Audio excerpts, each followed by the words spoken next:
Deus continue abençoando a sua vida por assistir os nossos vídeos. Esse é o canal Fluindo o Reino. Se inscreva, comente, ative o sino de notificações.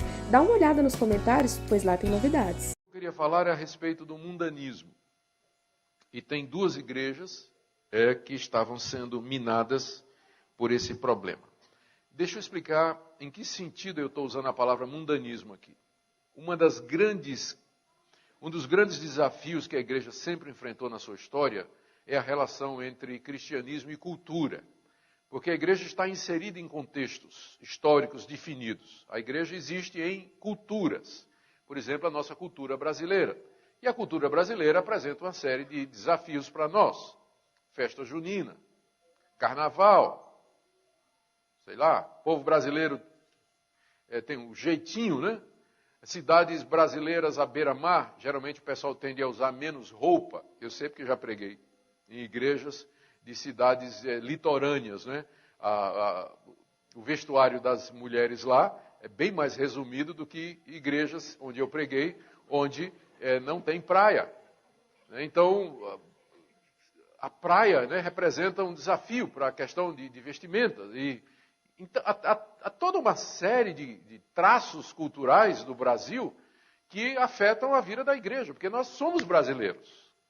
Nós moramos no Brasil, somos cidadãos brasileiros, nós assistimos televisão, nós consultamos a internet, estamos em contato, e não só com o Brasil, com o mundo. Tem as redes sociais agora, o Face, o Twitter, tem os blogs, tem o WhatsApp, tem a comunicação é instantânea hoje, e o que vem de bom, se por um lado isso vem coisa boa, por outro vem coisa ruim também. Então, como é que a igreja se relaciona com isso? Até que ponto nós podemos aproveitar o que a cultura nos oferece e o que é que tem que ser rejeitado da cultura? Como é que a gente mantém a santidade no mundo decaído, sem que a gente se torne monge e a igreja vire um mosteiro, né, para que a gente... Porque essa foi a solução que algumas igrejas acharam durante a história do cristianismo, foi realmente se isolar do mundo, né? Construir os mosteiros onde homens e mulheres iam ser monges e freiras para poder fugir do mundo, dedicar-se à meditação transcendental, a escrever, copiar manuscritos da Bíblia e disciplinas espirituais, jejum e por aí vai. Eu não creio que essa é a solução, não é? A gente fugir do mundo, porque o próprio Jesus Cristo disse que orava ao Pai não para que nos tirasse do mundo, mas para que nos livrasse do mal. Então nós estamos no mundo. O problema é como é que a gente se relaciona. E no século I, esse problema tinha uma forma específica, que estava relacionado com a questão de comer carne. Por incrível que pareça. O que chega mais perto hoje é as balas de São João, de Cosme e Damião. Não é? Se o crente pode comer ou não, se pode colocar levar o filho para uma festinha na escola de São João. Ou você imagina a seguinte situação, você está indo para casa, está morto de fome, né? Perdeu o emprego, está com muita fome, e você passa numa encruzilhada e tem uma galinha preta, uma vela vermelha e uma garrafa de cachaça. Você sabe o que aquilo representa. Não tem ninguém olhando. E você está com fome. E ali está uma galinha que acabou de ser morta. Não é? O que é que você faz? Você pode comer aquela galinha? Sim ou não? Eu tenho certeza que se eu fizer uma enquete aqui, vai dividir a igreja, né? Tem gente que vai dizer que pode, gente que vai dizer que não pode. E vai ter discussão de um lado para outro. Né? Embora hoje em dia o problema está mais fácil de resolver, porque por causa da caristia, do problema financeiro hoje, em vez de galinha, eles estão botando aquele tablete de caldo quinó. Assim, né? Hoje está horrível hoje, né, pastor? Está ruim hoje. Né? Bom. Naquela época, o problema era parecido com esse. E eu explico. O maior fornecedor de carne eram os templos pagãos. Os templos pagãos. Que imitavam o que acontecia com os judeus. Dentro do judaísmo, no período do Antigo Testamento, Deus ordenou a construção de um altar e determinou que fosse feito sacrifícios de animais 3 vezes ao dia. E que os animais tinham que ser de primeira. Não podia ser qualquer animal a ser oferecido no altar de Deus. O israelita, então, ele trazia o melhor do rebanho que era sacrificado pelo sacerdote no altar dedicado a Deus. O que acontecia com aquela carne? Imagine assim, centenas de animais sacrificados por dia no Templo de Salomão em Jerusalém. Para onde ia aquela carne toda? Uma parte era queimada no altar, outra era jogada fora, os excrementos e parte da tripa, o couro provavelmente. Uma boa parte ficava para o sacerdote como pagamento dele, e uma outra parte o adorador tinha oportunidade de, ali no templo, comer aquela carne com a sua família. Chamava a família, assava aquela carne em churrasqueiras que tinha lá na imediação do templo, naqueles pátios, e eles comiam diante de Deus e se alegravam aquele animal que tinha sido sacrificado. Tá bom. Ou então ele podia levar a carne para casa, reunir os amigos e comer com os seus amigos em casa. E o que o sacerdote fazia com cada 5 quilos de carne que ele ganhava a cada sacrifício? Não tinha refrigeração naquela época. Para você manter a carne sem apodrecer, talvez usava sal e não durava muito tempo. Então o sacerdote tinha uma opção. Ele tirava uma parte para ele comer e o resto ia para o mercado, para o açougue municipal. Então o que abastecia o açougue eram os templos. E se você fosse comprar, então, você no açougue, o açougue passava para o mercado, né? Então, se você comprasse carne, por exemplo, em Éfeso, ou em Corinto, ou em Sardes, em Laodiceia, se você fosse no mercado e comprasse um pernil, né, você leva uma picanha para casa, quase que com certeza aquela picanha tinha vindo do templo. Porque os pagãos faziam a mesma coisa. O que os judeus faziam em Jerusalém, fazia-se em Éfeso, fazia-se em Corinto, fazia-se em Sardes. Nessas cidades haviam templos pagãos que eram dedicados aos deuses pagãos. E os pagãos ofereciam animais às divindades que eles adoravam. E a carne tinha o mesmo destino. Uma parte ficava com o sacerdote, uma parte era queimada no altar e outra parte o pagão levava a carne para casa ou comia lá mesmo. Então, se você morasse em Éfeso, você era acostumado isso fazia parte da cultura da época. Você se tornava um cristão. Sabe que tudo aquilo era idolatria e que o diabo estava por detrás disso. E o problema agora é, como é que eu vou comer carne? Porque quase que com certeza a carne que eu pegar, ela terá vindo do templo da deusa Afrodite, do deus Baco, deus do vinho, do deus Apolo, Zeus. Foi carne sacrificada a ídolo. Posso comer sim ou não? Não é um problema, não é? Posso comer carne correndo o risco de que ela foi oferecida a deusa Afrodite, e a gente sabe que por detrás de Afrodite tinha um demônio, né? Satanás está por trás de toda idolatria, os demônios estão por detrás disso. Esse era um problema. Então, o apóstolo Paulo, se vocês quiserem depois estudar o assunto mais, ou pelo menos ler mais alguma coisa sobre isso, Paulo tratou desse assunto na primeira carta aos Coríntios, capítulos 8, 9 e 10. E ele responde a 3 perguntas, que eu acho que eu posso mencionar aqui para nos dar uma solução. Os coríntios fazem 3 perguntas a Paulo. Posso ir no templo pagão comer carne? Resposta de Paulo, não. Posso comprar carne no mercado, correndo o risco que ela veio do templo? Resposta de Paulo, sim. Coma e não pergunte nada. Né? Compre, coma e não pergunte nada. Terceira pergunta, se um amigo pagão me convidar para comer uma churrascada na casa dele, quase que com certeza aquela carne foi sacrificada ao ídolo dele. Posso comer? Resposta de Paulo, sim e não. Né? Se ninguém levantar o assunto, coma sem perguntar nada. Mas se alguém disser, é carne sacrificada a ídolo, aí não coma. Por causa do escândalo que isso vai trazer a outras pessoas. Então, Paulo resolve o assunto, né? Mais ou menos dizendo assim, posso ir a um templo pagão e participar de uma cerimônia religiosa? A resposta de Paulo, não, porque isso é idolatria. Você vai participar de um culto. Posso comprar carne no mercado e comer, sabendo que pode ter vindo de um templo pagão? Paulo diz, pode comprar à vontade, coma e não pergunte nada. Porque senão você não ia comprar mais nada no mercado, né? Porque seu carro vem de uma fábrica cujo dono é ateu, sua camisa foi feita numa confecção que pertence a uma família que adora deuses estranhos. Então imagina a situação se a gente for indagar a origem de tudo que a gente consome, tudo que a gente toca. A gente vai viver, a solução vai ser viver num mosteiro, você plantando seu próprio tomate e criando as suas galinhas e para poder você viver. Porque você não sabe de onde vir, e fazendo sua roupa, porque você não sabe, e andando a pé, para não correr o risco de comprar um carro de alguém, né?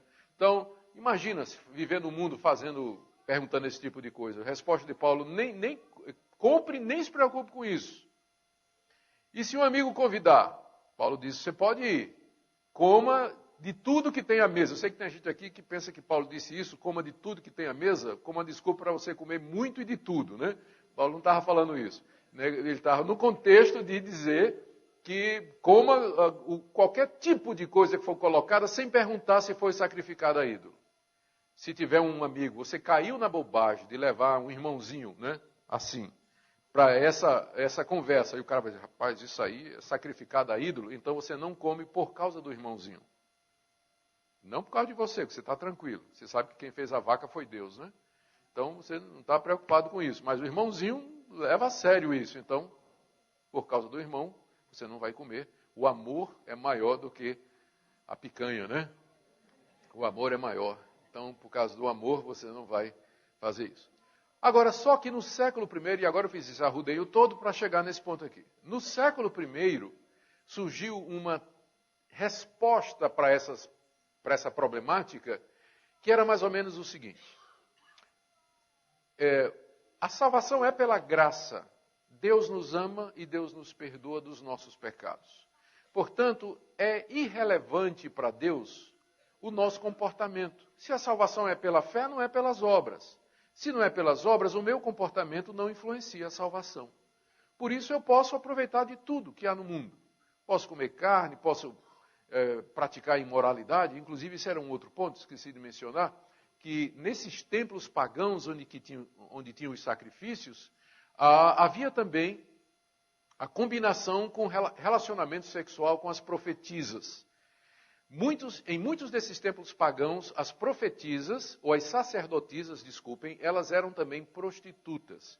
Parte do culto consistia na encenação da fecundação da terra. Eram cultos pastoris ou agriculturais que funcionavam de acordo com o ciclo das estações. Então, a gente sabe isso estudando arqueologia, né, e vendo como eram as religiões daquela época. Então, em muitos desses templos havia câmaras onde os adoradores se deitavam com as sacerdotisas para ter relações sexuais com elas, para encenar a fecundação da terra, a chuva caindo e fecundando a terra. Então, havia essa mistura de prostituição cultual, é o nome que se dá isso, ou prostituição litúrgica, com comida sacrificada a ídolos e sacrifícios a deuses em templos pagãos. E esse era o grande problema, até que ponto o cristão podia se envolver com esse tipo de coisa. E uma solução era um abuso da graça de Deus. Se somos salvos pela graça, pela fé e sem as obras, nós podemos participar de tudo do mundo, porque isso não vai afetar. Porque a salvação é pela fé. Se eu tiver fé em Jesus Cristo, eu posso me envolver com tudo isso, posso até me prostituir lá no templo pagão. Deus não vai levar isso em conta, porque eu sou salvo pela graça. Teve especialmente uma pessoa que defendeu isso no primeiro século, e o nome dele era Nicolau. Alguns acham que é aquele Nicolau mencionado lá em Atos 6, um dos 7 diáconos. Por isso que a Bíblia diz, pastor, resistir ao diácono e ele fugirá de vós, né? Tá bom. Essa foi a pior de todas, né, Ezequiel? Essa foi. Brincadeira. Mas alguns acham, isso não está na Bíblia, mas tem fontes históricas antigas que dizem que aquele Nicolau, lá de Atos 6, que foi um dos primeiros 7 diáconos, ele depois se desviou do mandamento de Deus, do Evangelho, e ele originou uma seita com o nome de Nicolaitas. E essa seita ensinava isso aí aos cristãos, que eles poderiam participar dos sacrifícios, da prostituição, comer de carne sacrificada, e que isso não haveria de impactar o relacionamento deles com Deus. E a seita dos Nicolaitas cresceu. E numa das igrejas tinha inclusive uma mulher chamada Jezabel, que era uma profetisa, que era a maior defensora disso aí.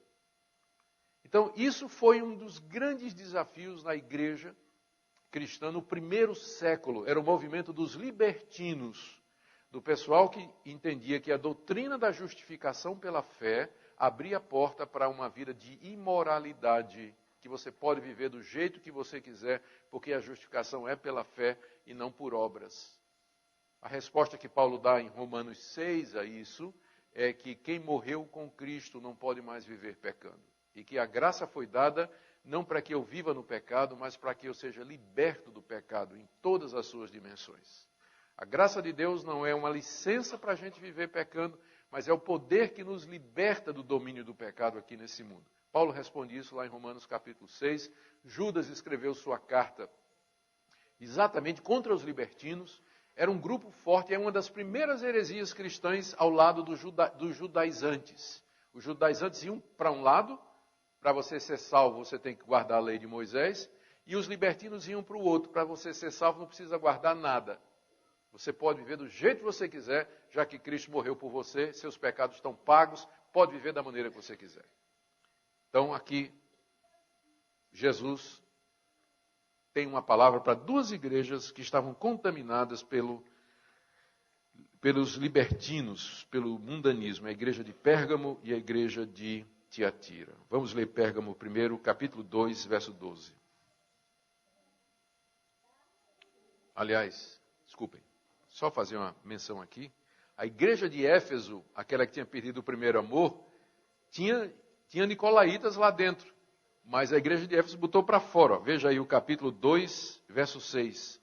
Tens, contudo, a teu favor que odeias as obras dos nicolaítas, as quais eu também odeio. Jesus odiava as obras dos nicolaítas, porque era uma destruição do evangelho. E a igreja de Éfeso também não tinha aceitado essa heresia. Ela tinha perdido o primeiro amor, mas era firme doutrinariamente. Tinha rejeitado lá as obras dos nicolaítas. Mas a igreja de Pérgamo, não. Capítulo 2, verso 12.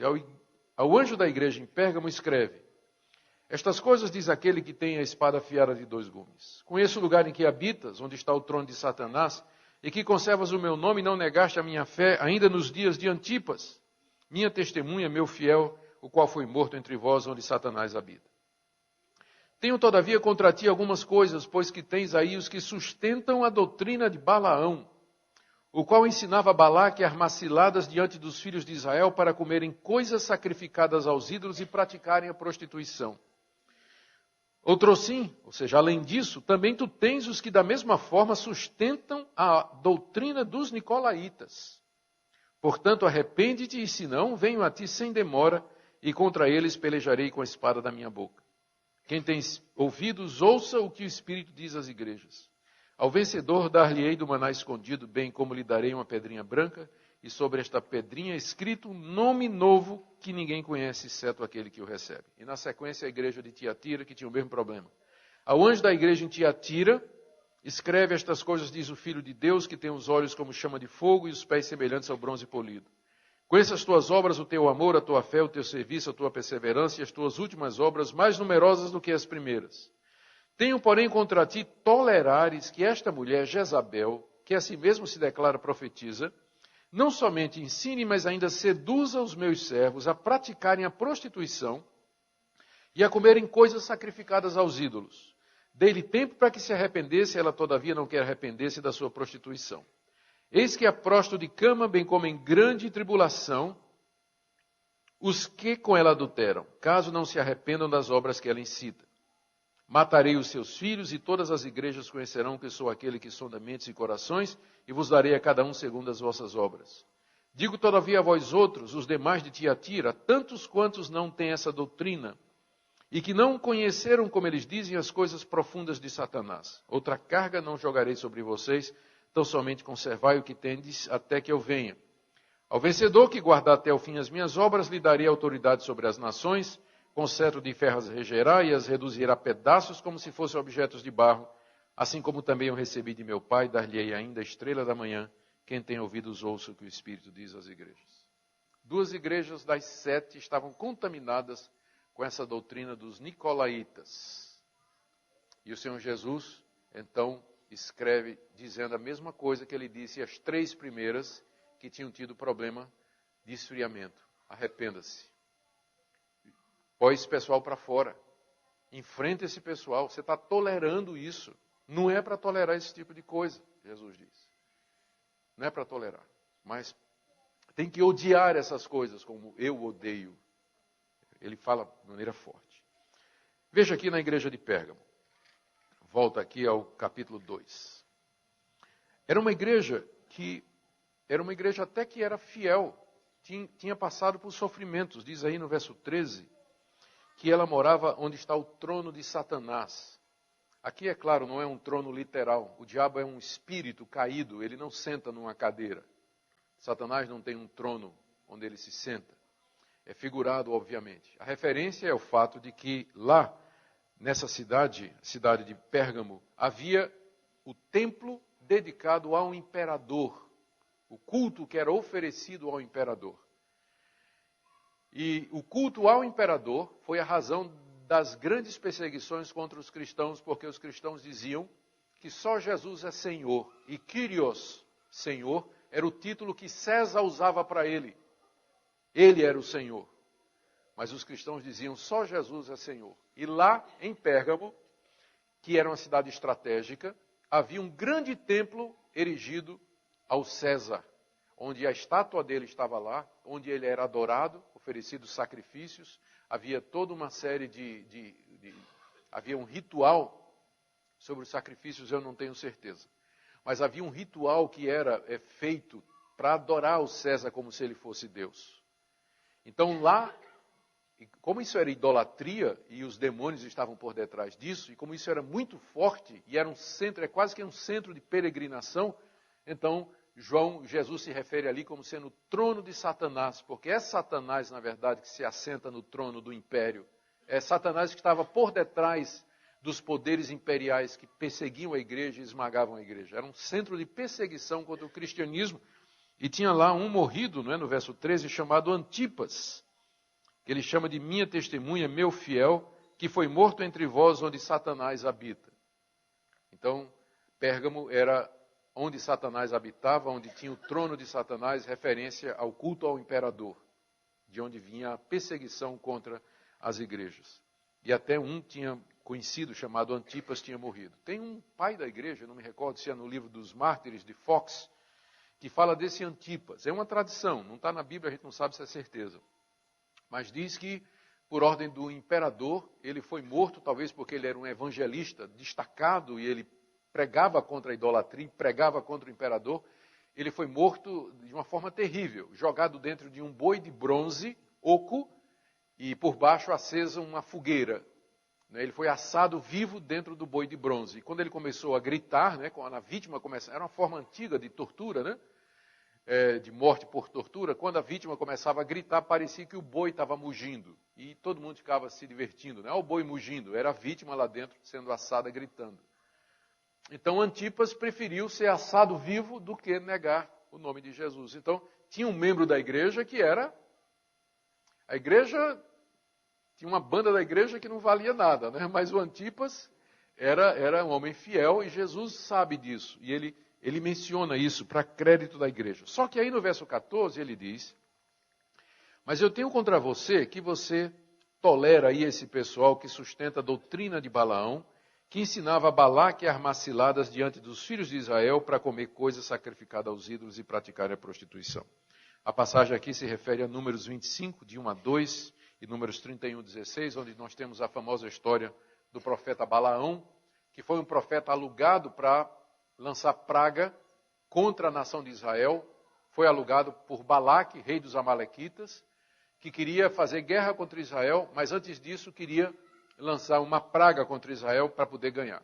Balaão tentou 3 vezes, não conseguiu, e finalmente Balaão deu um conselho. Diz, olha, contra Israel não vale encantamento. Eu não consigo lançar um mal olhado contra Israel, uma praga contra Israel, fazer um trabalho contra Israel, porque Deus protege. Mas aí você vai fazer o seguinte, Balaque, escolhe as mulheres mais bonitas aí do teu povo e manda essas mulheres irem lá no acampamento dos israelitas.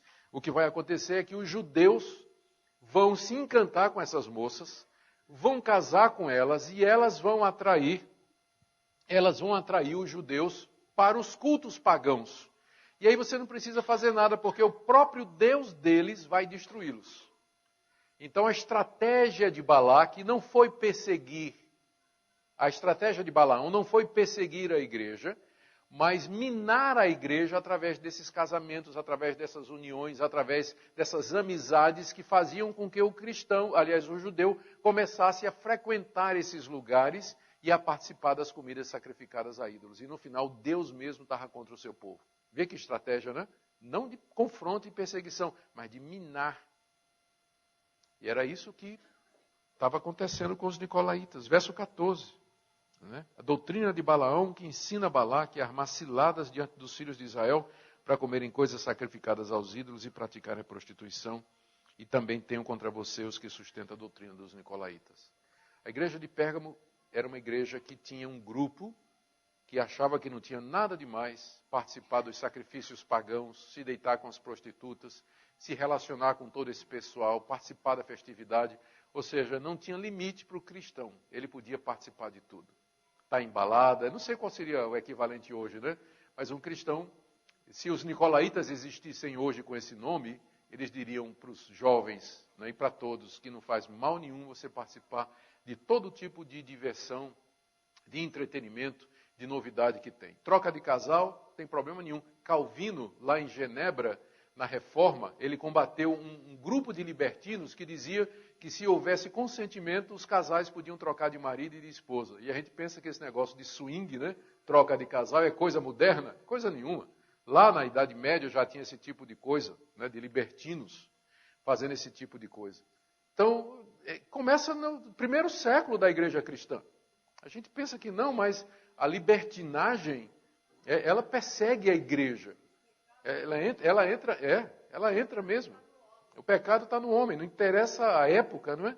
Ela vem de formas diferentes, mas sempre vai ter gente na igreja dizendo isso. Não é pecado sexo antes do casamento, transar com a namorada, ir para motel. Isso é normal, isso faz parte do mundo. Deus é bom, o que está de errado com isso? A gente pensa que isso é coisa dos nossos dias, fica até dizendo para o jovem, a juventude de hoje, como assim? Lê as 7 cartas do Apocalipse. Como a juventude de hoje? A juventude de todas as épocas, né? E o problema não são os jovens, tem velho sem vergonha também, a gente sabe disso, né? Tem velho sem vergonha também. Tá, esse era o problema da igreja de Pérgamo. A de Tiatira é um pouquinho pior, porque tinha uma profetisa que ela ensinava isso, ela levava muita gente com ela. E o pecado da igreja de Tiatira é que tolerou essa profetisa, quando deveria ter expulsado essa profetisa. E o Senhor Jesus está irado com a igreja, né? Está repreendendo a igreja, e ele faz ameaças severas exatamente por isso. No verso 20, você tolera essa mulher Jezabel. A gente não sabe se Jezabel é o nome dela mesmo, porque Jezabel é aquela rainha que encontramos lá em 1º livro dos Reis, capítulo 16, 2º livro dos Reis, capítulo 9, casada com com Acabe, que era dos sidonitas, e ela foi quem introduziu o culto a Baal dentro de Israel. Perverteu o coração do rei, o rei foi casar com ela, né? Em vez de casar com a israelita, casou com a Sidônia, que adorava Baal, então ela trouxe o culto de Baal para dentro de Israel. Mandou matar os profetas de Deus, Elias teve que enfrentar, né, a Jezabel. Ela que botou Elias para correr, todo mundo sabe da história, né, de Jezabel. Então ela ficou como símbolo da introdução no povo de Deus da idolatria, da libertinagem e da prostituição, porque ela era também uma mulher imoral, porque o culto a Baal incluía também a prostituição. Então, a gente não sabe se essa mulher chamada Jezabel, que tinha na igreja de Tiatira, se esse era o nome dela mesmo, ou se Jesus está chamando ela de Jezabel, fazendo associação com aquela mulher pagã do Antigo Testamento. De qualquer forma, ela se declarava profetisa, não era, e ensinava os servos de Cristo a praticar prostituição e comer coisa sacrificada a ídolo. E com ela, muitos outros, através da história, têm ensinado os servos de Deus que eles podem praticar prostituição, promiscuidade, imoralidade, fornicação e que isso está tudo certo. No verso 24, Jesus diz aqui que esse pessoal dizia, você tem que conhecer as coisas profundas de Satanás. Está vendo aí? E alguns exegetas acham que aqui o que havia, que Jezabel dizia mais ou menos o seguinte, como é que você vai combater a prostituição se você não sabe o que é prostituição? Para combater Satanás, você tem que conhecer as coisas profundas de Satanás. Então, já ouviu isso, né? Como é que você vai combater uma coisa que você não sabe? Como é que você vai dizer que o mundo é errado se você nunca participou do mundo? Então você tem que conhecer as coisas profundas do mundo para poder combater o mundo.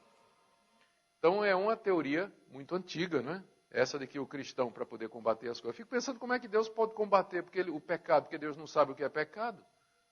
Deus não conhece o pecado experimentalmente, ele conhece o pecado por antagonismo. O que não for de acordo com a natureza dele é pecado. Mas Deus nunca experimentou o pecado.